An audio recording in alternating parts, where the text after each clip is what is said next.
Orin Davis, welcome back to the podcast. Thanks, Jonathan. Always a pleasure. It is a pleasure to be with you again. Longtime listeners will recognize Orin, who's joined me at least two times, maybe three times over the last few years. We've gotten to know each other, and it's been great to interact with you. And today we're going to be talking about the shifting nature of performance management. Certainly, things have been changing in recent decades and in recent years around kind of best practice, what works, what doesn't work. And our experience has been pretty uniformly that most organizations are lagging in adjusting their practices to better suit the real needs and the gaps that they may be facing around performance within the organizations. So we're going to unpack all of that and try to explore that together today. As we get started, I wanted to share Orin's bio with everybody. Orin Davis earned the first doctorate in positive psychology and is a self-actualization engineer who enables people to do and be their best. He consults for companies from startups to multinationals on hiring strategies, culture, innovation, diversity, equity, inclusion, and employee well-being, and coaches people at all levels on building self-knowledge and developing personal and professional growth strategies. As the principal investigator of the Quality of Life Laboratory, he conducts research on flow, creativity, hypnosis, and mentoring.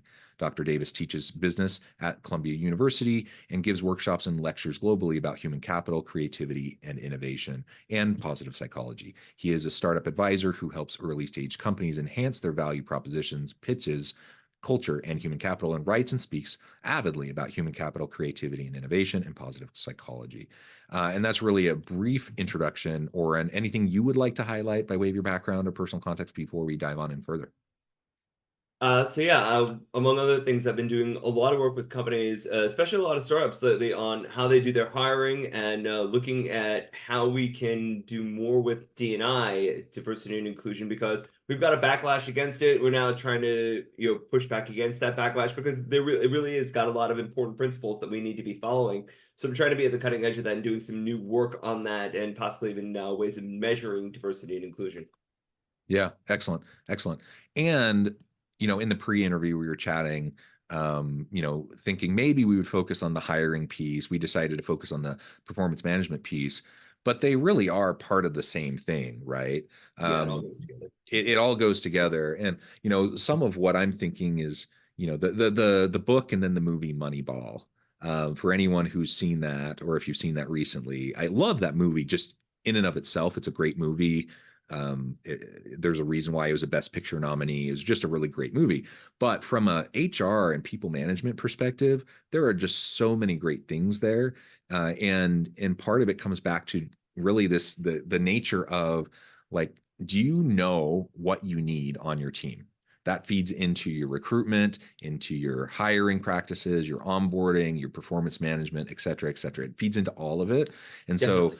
after that movie came out, it started to popularize. You started to see more and more people talk about the Moneyball approach to HR, or to performance management, or to hiring and such. And I'm just highlighting that now. I know that was over a decade ago, but I'm highlighting that now because it's still relevant. Like, we need to know what we need in a given position, in a given role. We need to know how this person is going to be able to help the team. That feeds into our hiring. That 100% should feed into our performance management process, whatever that looks like.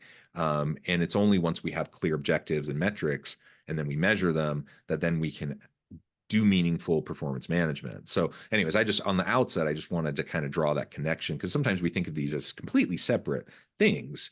And while they are unique, domains within the HR function, they heavily rely on one another. Absolutely. Actually, when I'm talking to clients about setting up their hiring practices, like one of the things I do is I work with a lot of startups on how to hire. They close the seed round to Series A, they don't know how to hire. One of the things I actually ask them to do is come up with a performance review for the person they're trying to hire. I actually tell them, like, start there, Mm-hmm. because you need to know, like, what kinds of outcomes are you going to want to measure out of this job before you actually even begin to hire them. Like, what do you need? And that actually helps you figure out what you need. And in a very real sense, the performance management process is, are we getting what we need out of this person? Yeah, yeah, absolutely. And a lot of times we are great. We're going to try to help grow this person, develop them further, stretch them so they're ready for the next opportunity. In some cases, we're not. Either they're subpar or they're just kind of barely meeting where we want them to be, and we really want them to grow into their role. So let's dive in and really talk about that. How do we, maybe we can start with kind of the traditional model, like what organizations have been doing for the last several decades and why that's insufficient and why we've started to see, more and more organizations adopting a shift. Yes, I mean the first thing I think we're seeing is that people are moving away from that whole once a year thing. But in the Yeah. past it was you get a once a year thing. Are you on Santa's nice list, or are you on Santa's naughty list, and are you going to get a raise or not a raise, or a promotion or not a promotion? And we're figuring that out once a year in a world that's incredibly dynamic, in a world where things are changing all the time, jobs are changing all the time. And so, like, how do you know at the end of 1 year you're doing this, grand evaluation? I'm not saying that's a bad idea, but when we're doing only that and that thing by itself, it's not very useful. Also, it's not really coaching. It's more of a checkpoint. It's more of an evaluation. Yeah. And so Yep. it's sort of like if you need people to grow, it's just sort of like this is not going to help you grow. You don't really know what's going on, and trying to explain what's happened all over the past year. Many managers don't really keep track. So there's a big recency bias in Yep. annual reviews. So they're really, when you get your annual review, it's really just like the last 3 months, and the 9 months before that don't even matter. So this obviously has needed to go. Most companies know that, but I think that a lot of folks are still stuck on, well, we need a way to know how to fire people. Everybody's very concerned with, the CYA of firing people or of layoffs, and they're using performance management as that background for the CYA thing. And that's CYA here being cover your actions. Uh, Yes.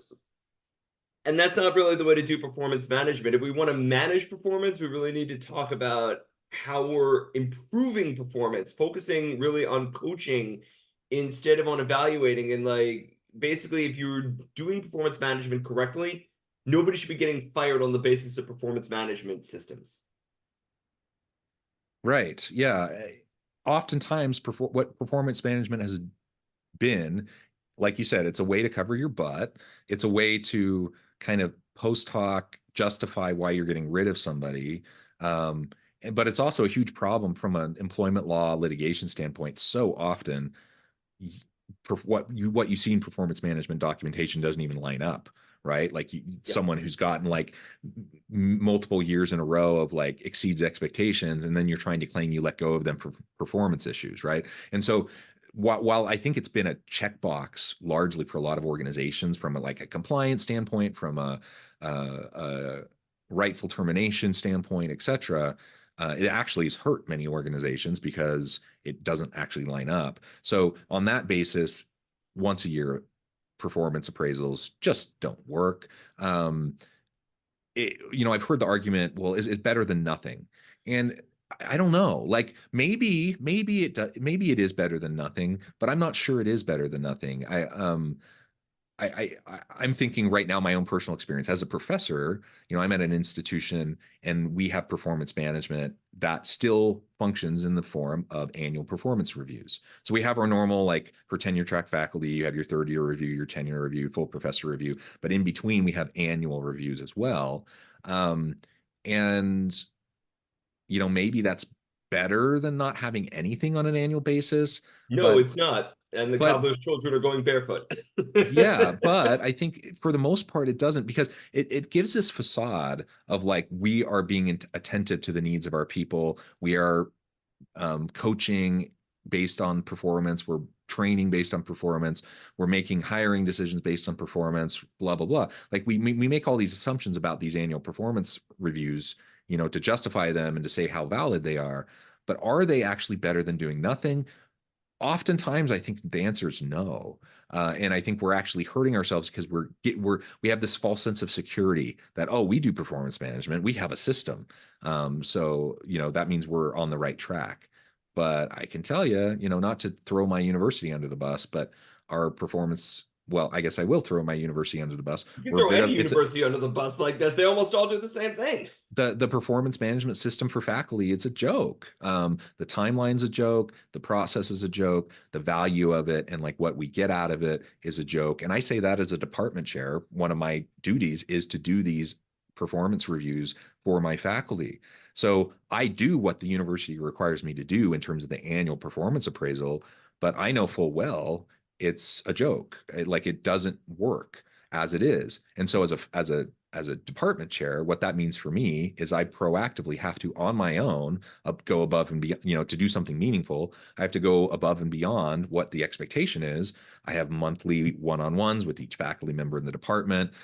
We talk about goals, we talk about growth, we talk about all the different things they need support with, and that becomes a more real-time, dynamic way to provide mentoring, coaching, feedback to help address performance issues when they arise, as they arise, and not wait, for the some arbitrary end of the calendar year or end of the academic year or the fiscal year or whatever to try to address something that may have been an issue for a really long time, right?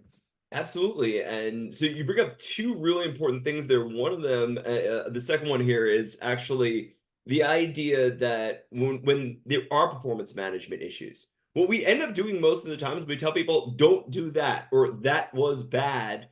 And you're not telling people what you want them to do. And so one of the biggest changes we need to see in performance management is that we need to tell people, do this instead of this. You need to Mm-hmm. tell people what you want them to do instead of just saying like this is like you did this was bad, you were getting reprimanded for this and so on, or stop doing that thing. You need to think in advance, what do you want instead? And what I find a lot of people are doing is they're saying, well, I know what outcome I want, now you figure out how to get that outcome. And that's presuming that the outcome that they're looking for is reasonable. So no, you actually have to talk to people about the how they get the outcome. I mean, yes, at the end of the day, there's a certain outcome that needs to happen. But if you don't like how they're going about getting that outcome, then you need to say, instead of doing what you're doing, you need to do this thing to get this outcome. But the Yeah. weird part is sometimes that means you're changing someone's job. And a lot of people aren't thinking about the fact that when they do that, they're changing the nature of someone's job. This is not necessarily what they agreed to or what they signed up for. And people need to be patient with that. I mean, yes, jobs are changing. We're in a much more uncertain world. It's that whole VUCA thing that everybody's throwing around, Mm-hmm. volatile, uncertain, chaotic, and so on. Right? That in that world, your job can change, and suddenly, what you sign up for is not necessarily what's needed. Okay, you can adapt, but you're not necessarily going to adapt immediately. Performance management needs to keep that in mind. People don't adapt immediately. They're like, people say things like, "Oh, we'll give you a week or two to change on this." Nobody's changing in a week or two like this. It's insane. That's Only the most surface level things, yeah, right? Like you have someone who, like, if, sorry to use the university example, if I have a faculty member teaching a face-to-face class and they're not showing up to their class, that is something that I can sit down with them and say, this needs to change immediately. And like within a week, you better start showing up to your class or there's going to be consequences. yeah. That's fine. Most of the time when we're talking about performance issues, though, we're not talking about like easy surface level stuff like that. You're talking about ingrained attitude, behavior, interpersonal interactions, all those sorts of things that are, it's built upon a lifetime of experience and how we function in the world. And you're not going to change that on a dime with somebody. They have to maybe change their mindset. They have to develop new habits, develop new patterns, change their approach. That takes time. That takes continual effort, regular coaching, regular feedback, check-ins, etc. You're never gonna flip on a dime. You say you have 2 weeks to fix this. No, it's just not going to happen. Nobody's also performance improvement plans similarly are like they're often, first of all, the timeline of performance improvement plans is way too short. And most of the time when people are getting performance improvement plans, I mean, that's just CYA for termination. But there's one Yeah. other thing you mentioned earlier that I actually want to bring back here, which is that one of the reasons why the normal performance management system is worse than nothing is actually, I'm going to go back to the Moneyball analogy, Mm. often because they're not using the right statistics. And when you're measuring Yeah. something using the wrong stuff, that's worse than nothing. It's like using Yeah. personality to figure out whether you should hire somebody. People say it's better than, people say that that's actually useful. The only thing personality is might be better than nothing But honestly, I can give you a lot of reasons why it isn't. Probably a discussion for another day. But also, spoilers to anybody who hasn't seen Moneyball, you might want to you might want to turn off right now. But one of the problems with Moneyball that the movie actually shows is that statistics work over a large group of people, and so yes, statistics work over the season, but a post games, the postseason games and the series, it's 7 games, winner take all, and as was demonstrated in the movie, large number models don't necessarily apply to just 7 games. And that Yeah. won't tell you anything. And so when people are trying to take these, large statistical models, oh yeah, it's been largely shown on average, things are like this. When you've got a small sample of people, that doesn't tell you very much. So like when you're looking at statistics about what people are like, and then you're looking at 5 candidates in your hiring pool, like your 5 finalists, you have to throw the statistics out the window now. They don't apply to your 5 finalists. There's only 5 of them. And similarly, when you're doing like performance management, what the averages, can be, should be, whatever, everybody's different. So Hmm. that people have this feeling that if they put numbers to something, that then it's defensible. And like, yes, it's a great pretense, but in the reality, wrong numbers are actually worse than indefensible. It's the faux objectivity, right? Yep. Like it gives us this sense of we're being rigorous, we're being objective, impartial, and I'm like, maybe, but you still have to. If you're scoring people on stuff, there's still subjectivity there. There's still bias built in. You make a really great point. In the aggregate, we can make generalizations using large models, large data models, large populations, etc. Once you start to drill down, though, into a small number of people for a particular type of a role, you can be informed by the big data, but you have to start dealing with people person to person. And you're really only going to see improvements once you have if you've developed as a manager, if you've developed a relationship of mutual accountability and trust with your team, you have regular check-ins, you have opportunities to have real conversations with people. That's where you find yourself in a position where you can start to influence positive change, whether it's building on existing strengths of a person or addressing some gaps or areas that they need to work on to improve. If you don't have a basis of and foundation of mutual accountability and trust with your team, it's going to be really hard to get there. And you need to be consistent and you need to be committed to it over time. And if you can't do that, then it becomes this checkbox thing. It becomes this superficial thing, and it's not actually going to manage performance. It becomes like this procedural activity. It becomes something so you have some documentation to show in case of a court proceeding. It doesn't actually do anything for the people involved, for the manager or for the person who's having their performance appraised. Yeah, isn't something like Goodhart's law that like once you start to measure something, it ceases to be a good measure, something along, or Mm-hmm. once you make an outcome contingent upon a measure, it ceases to be a good measure because people game the system. And so like when you have these numerical systems, what people are going to do is game it to get to their numbers.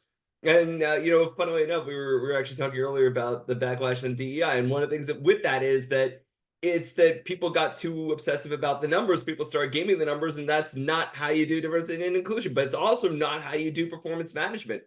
I mean, what I would say is, in general, the numbers have to go. If you care about performance management, you actually want high performance.